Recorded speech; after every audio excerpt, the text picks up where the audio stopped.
Assalamualaikum warahmatullahi wabarakatuh. Kami kelompok 3 dari A1. Di sini kita akan menginstal Windows 8.1 untuk memenuhi tugas mata kuliah sistem operasi. Sebelum kita mulai, perkenalkan nama saya Nur Alia dengan NPM 236211030. Nama saya Frena Monita Paat, NPM saya 236211031.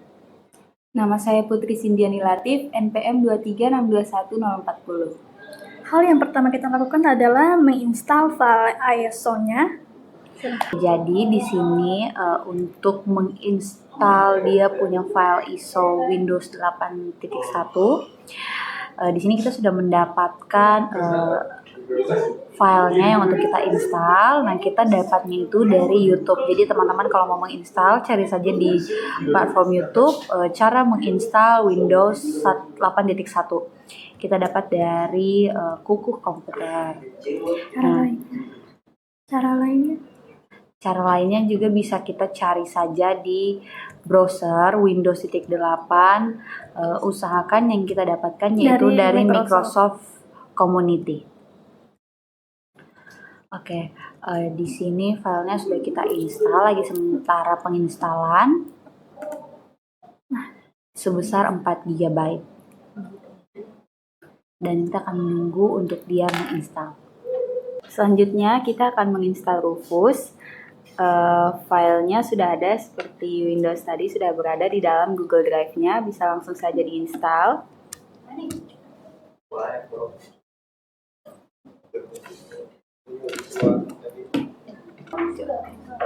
Baik, di sini sudah diinstal ISO Windows 8.1 dan juga Rufusnya. Kemudian langkah selanjutnya kita akan membuka Rufusnya. Kemudian pilih ya. Ya. Lalu jika sudah muncul tampilan seperti ini, maka bisa langsung dimasukkan flash disknya minimal 8 GB. Jika flash disk sudah dimasukkan, maka bisa dilanjutkan dengan memilih ISO yang sudah kita download. Pilih. Diklik di sininya. Kasih masuk itunya. Kemudian pilih Win 8.1.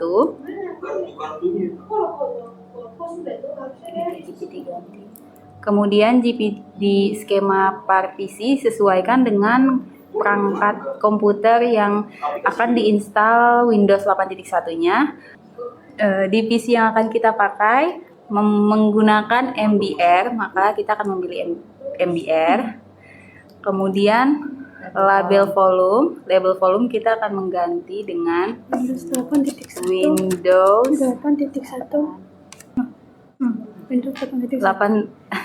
Kemudian label volumenya ganti dengan Windows 8.1 64. Jika sudah, maka bisa langsung mulai.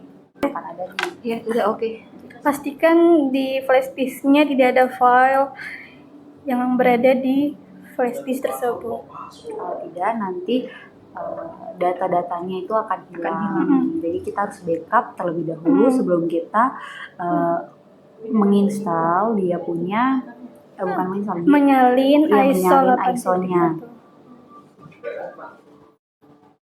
Oke, jadi untuk penginstalan Windows 8.1-nya sudah selesai dan penyalinan file Windows 8.1 ke dalam Rufusnya sudah selesai. Berikutnya kita akan menginstal BIOS yang nanti akan dibawakan oleh Alia. Di sini kalian bisa lihat bahwa tadi USB yang namanya Aliana berubah menjadi Windows 8.164 dan sudah terdapat file-file yang bisa kita gunakan untuk men-setup atau penginstalan Windows 8.1-nya di PC nanti.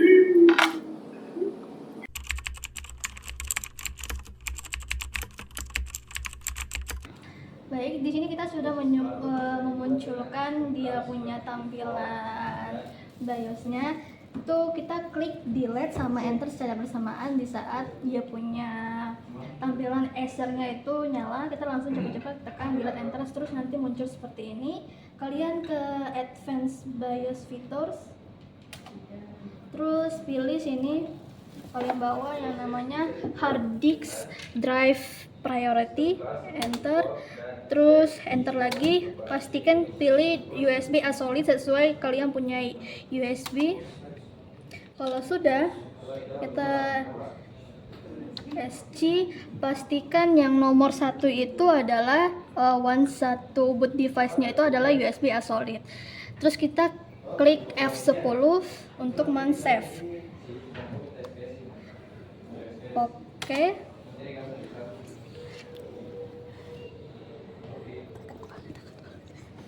Ya, di sini sudah mulai muncul untuk menginstal Windows 8.1-nya. Kita pilih language to install, kasih default aja seperti ini, terus next, install now, setup is starting, sedang dimulai untuk men-setupnya.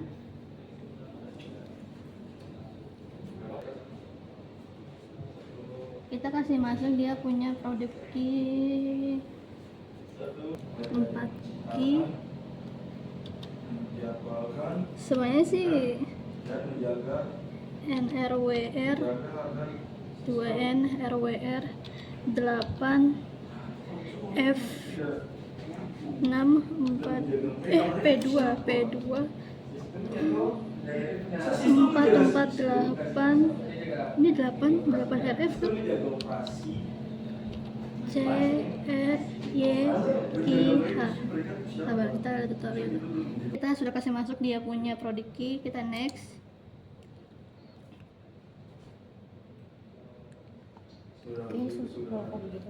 Kita centang XIF ada license term, terus next. Kita pilih custom format. Oke.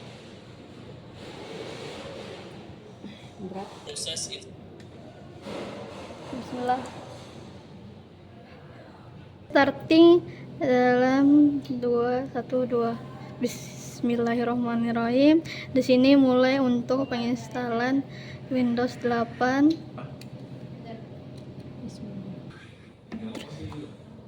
Kita pilih Windows 8.1.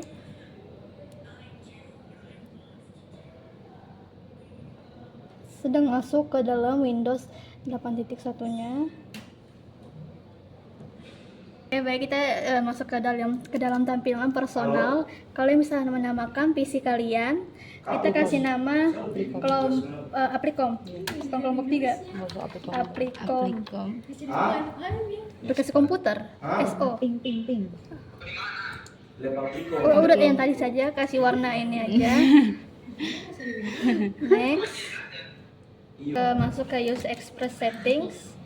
Terus username Apricom juga. Iya. Apricom, ingat ya passwordnya. Apricom apa ya? Apricom 123. Apricom 123. Iya. Apricom 123. Lihat dulu. User, kita tulis kembali lagi Apricom 123. Hintnya kasih Apricom aja. Apricom. Oke, sudah Apricom 123. Finish. Choose different. Kita kasih choose a different username. Oh, kita kasih nama dia apa? Lab Apricom tapi caps lock. Lab Apricom. Username-nya ya. Finish. Finalizing your setting. Baik, di sini kita sudah mulai masuk di dalam tampilan atau udah selesai penginstalan Windows 8.1. Beginilah dia punya tampilan. Kalian bisa lihat sini bahwa ini adalah Windows 8.1 Pro. Tunjukkan kunci sabar kak.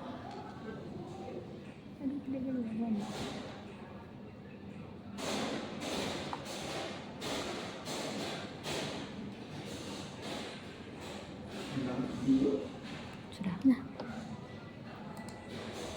baik, setelah penginstalan Windows 8.1 pada PC, kita akan melanjutkan dengan pemaparan materi kita tentang konkurensi dimulai dari wanita, yaitu materi apa? Prinsip-prinsip konkurensi. Yang kedua saya adalah kesulitan-kesulitan yang ditimbulkan oleh konkurensi. Yang ketiga, Dan yang terakhir saya menjelaskan tentang interaksi antara proses. Baik, jadi di sini saya akan menjelaskan apakah komputer dengan Windows 8.1 mampu mengatasi konkurensi atau tidak. Nah, sebelum itu saya akan menjelaskan apa itu konkurensi.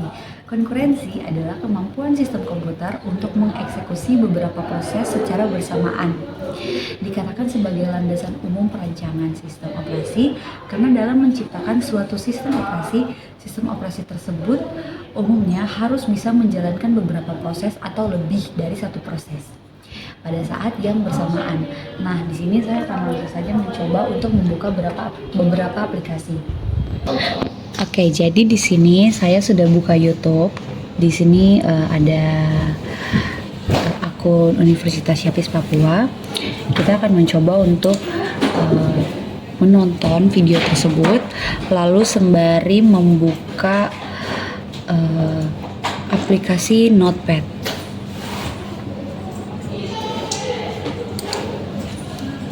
Kita sambil buka Notepad.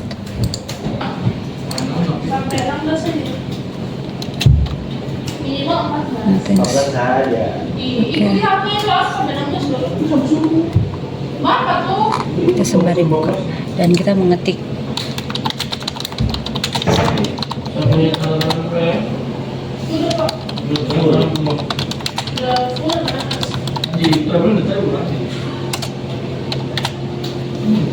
Dan kita juga bisa sembari memperbanyak, misalnya kita buka aplikasi coding seperti C++. Oke, di sini kita sudah buka dev C++-nya. Misalnya kita buat file project baru.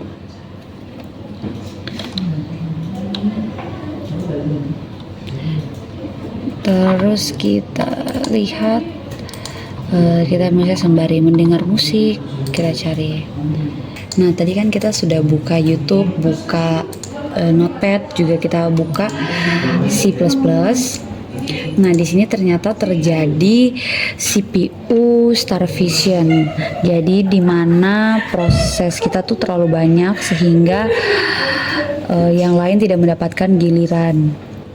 Jadi ketika terlalu banyak proses aktif dan sistem harus terus-menerus melakukan konteks switching, kinerja proses jadi lambat atau patah-patah. Hal ini dapat disebabkan oleh beban multitasking yang tinggi dan kurangnya alokasi CPU yang adil yang bisa mengarah pada starvation. Oke, jadi di sini karena tadi sudah terjadi CPU starvation, kita akan membaca proses dan performance-nya PC ini. Kita lihat di text manager. Di sini kita buka text manager dan kita lihat di proses. Nah, di sini di tab proses itu saya melihat banyak aplikasi yang berjalan. Ada C++, Firefox, ada Notepad dan juga ada text manager. Nah, setiap proses menggunakan sumber daya CPU dan RAM-nya sendiri secara bersamaan. Berikutnya kita lihat di performance. Nah, di sini menunjukkan di tab performance terlihat bahwa CPU dan RAM digunakan oleh banyak proses. Ini menunjukkan bahwa sistem mengalokasikan sumber daya secara paralel dan mendukung multitasking. Oke, jadi berdasarkan hasil pengamatan dan simulasi yang sudah kita lakukan, dapat kita simpulkan bahwa sistem operasi modern seperti Windows 8.1 telah mendukung prinsip konkurensi melalui pengelolaan multitasking dan juga penjadwalan proses. Namun, dalam prakteknya, sistem tetap berpotensi menghadapi berbagai masalah seperti deadlock, starvation, atau mutual exclusion dan juga kebutuhan akan sinkronisasi antar proses. Oleh karena itu, pemahaman terhadap konsep-konsep ini sangat penting agar pengembangan aplikasi maupun pengguna sistem dapat berjalan secara efisien dan juga stabil.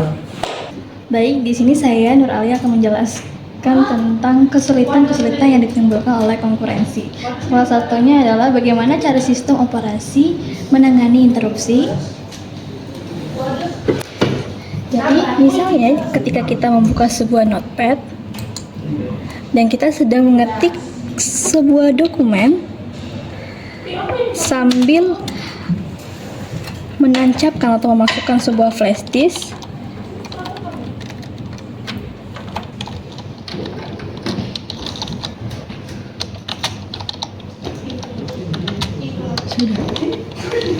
Nah, ini bagaimana cara sistem operasi menangani interupsi. Saat mengetik dokumen, tiba-tiba sistem mendeteksi koneksi flash disk dan mengalihkan fokus ke proses deteksi perangkat tersebut, sehingga mengganggu proses utama. Di sini proses utamanya adalah saat kita mengetik sebuah dokumen, tiba-tiba ada flash disk yang masuk sehingga mengganggu proses utama kita. Baik, selanjutnya contoh kedua pada kecepatan proses pada sistem tergantung pada beberapa hal. Yang keduanya yaitu aktivitas proses-proses lain. Jika pengguna menjalankan pemutar video sambil membuka banyak tab browser, kecepatan proses rendering video bisa melambat karena CPU digunakan juga oleh tab-tab lain. Kita contohkan ya. Contohnya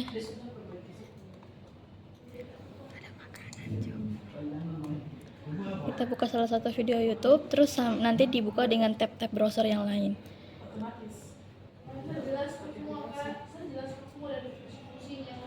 Kita langsung aja buka dulu dia punya tab.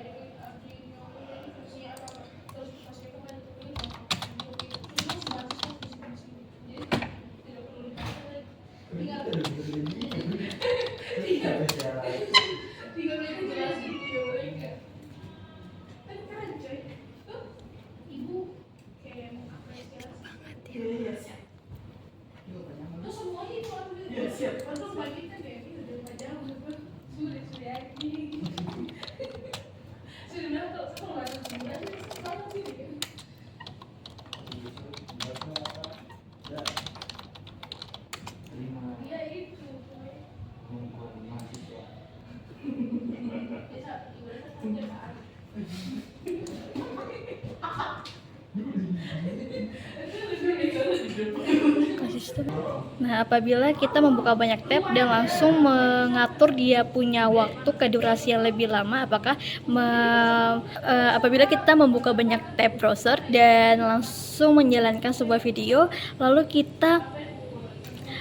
apakah dia mengganggu pemutaran video tersebut atau tidak?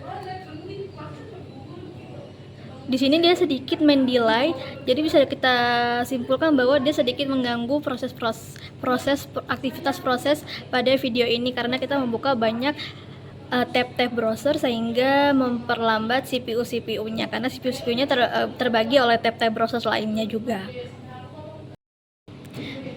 Baik, di sini saya akan menjelaskan beberapa kesulitan yang dapat muncul. Di antaranya adalah pemakaian bersama sumber daya global. Kita lihat daripada codingan program ini. Program ini punya variabel global yaitu saldo sebesar 1000. Dua thread berjalan bersamaan, satu menambahkan sebanyak saldonya itu 100.000 dan satunya untuk mengurangi saldo sebesar 100.000 juga. Secara teori kalau ditambahkan 100.000 dan dikurangi 100.000 lagi, harusnya hasil akhirnya tetap 1000. Coba kita tes ya.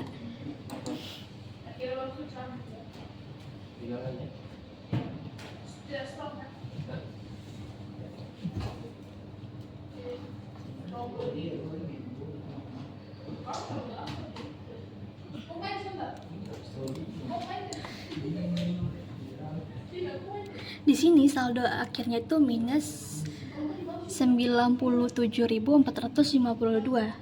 Ini terjadi karena kedua thread akses saldo tanpa kunci atau disebut dengan lock atau locking terjadi rest condition. Hasil akhirnya bisa kacau dan tidak pasti. Nah, tadi itu adalah kesulitan-kesulitan yang ditimbulkan oleh konkurensi pada Windows 8.1. Nah, proses-proses konkurensi mengharuskan beberapa hal yang harus ditangani. Antara lainnya adalah sistem operasi harus mengetahui proses-proses yang aktif. Kedua, sistem operasi harus mengalokasikan dan mendealokasikan beragam sumber daya untuk tiap proses yang aktif. Sumber dayanya yang antara lainnya adalah waktu pemroses, memori, berkas-berkas, perangkat input dan output.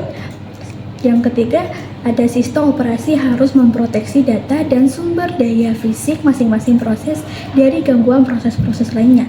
Yang terakhir, hasil-hasil proses harus independen terhadap kecepatan relatif proses-proses lain di mana eksekusi dilakukan. Baik, di sini saya akan menjelaskan bagaimana interaksi antar proses pada PC ini yang menggunakan sistem operasi Windows 8.1. Interaksi antar proses terbagi menjadi 3. Yang pertama, proses tidak saling mengetahui keberadaannya. Yang kedua, proses mengetahui keberadaan proses lain secara tidak langsung. Dan yang ketiga, proses mengetahui keberadaan proses lainnya secara langsung.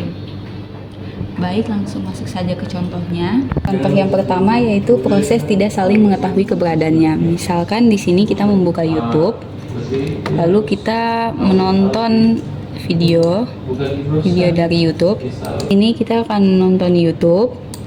Sementara itu, komputer sedang menjalankan proses jam otomatis di pojok layar bawah.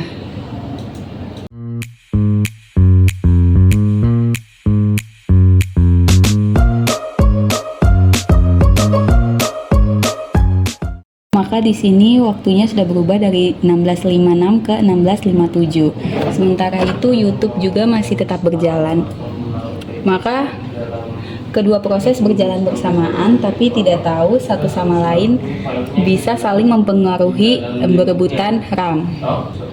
Kemudian contoh selanjutnya, proses saling mengetahui keberadaan proses lainnya secara tidak langsung. Misalnya di sini kita membuka notepad, di sini juga sudah ada beberapa kata-kata.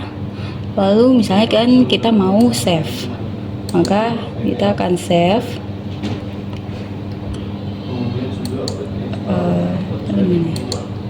Misalkan kita taruh di dalam folder konkurensi dengan nama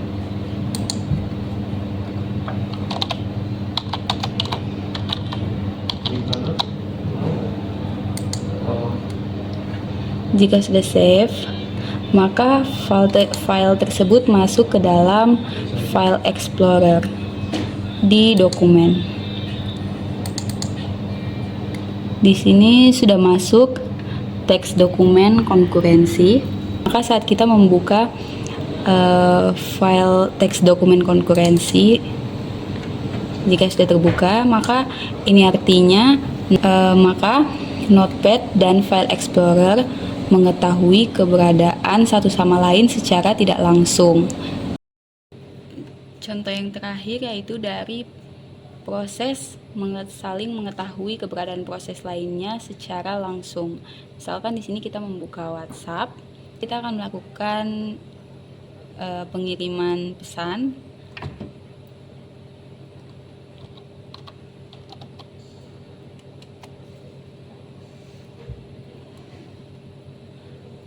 Maka jika kita menggunakan browser WhatsApp akan mengirim permintaan HTTP atau WebSocket ke server WhatsApp.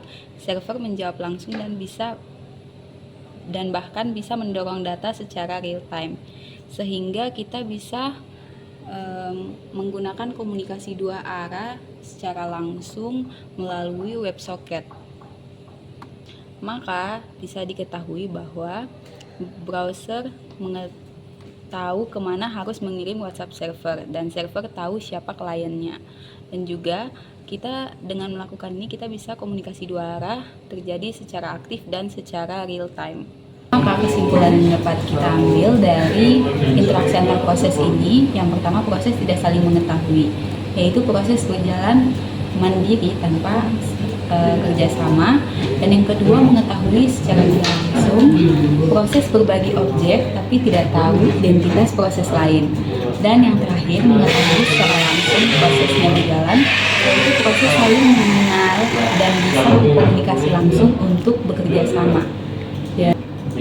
Seperti pada contoh yang pertama, yaitu kita membuka YouTube dan menonton sebuah video, tetapi jam pada PC ini juga tetap berjalan, maka mereka saling berebutan RAM.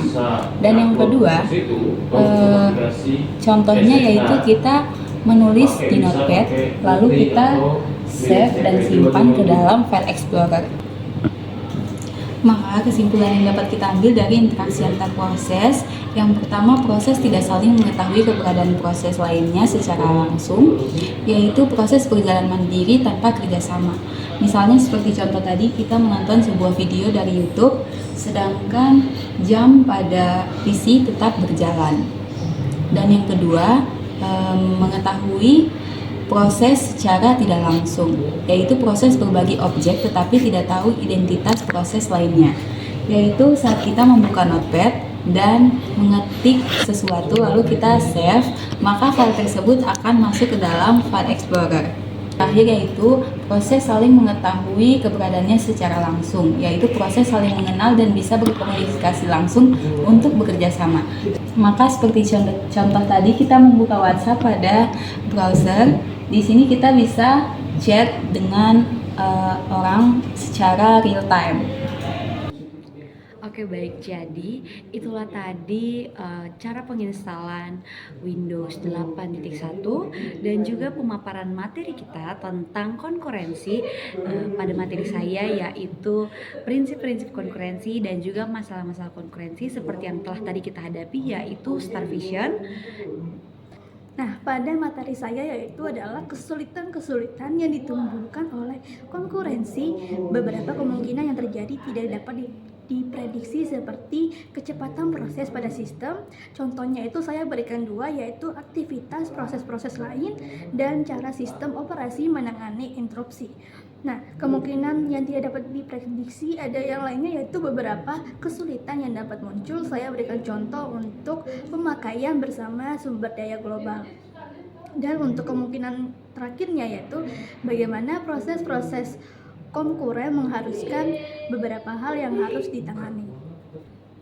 Kemudian materi yang saya jelaskan yaitu interaksi antar proses. Interaksi antar proses yang saya jelaskan ada 3, yaitu proses tidak saling mengetahui keberadaannya, proses saling mengetahui keberadaannya secara tidak langsung, dan proses mengetahui keberadaannya secara langsung.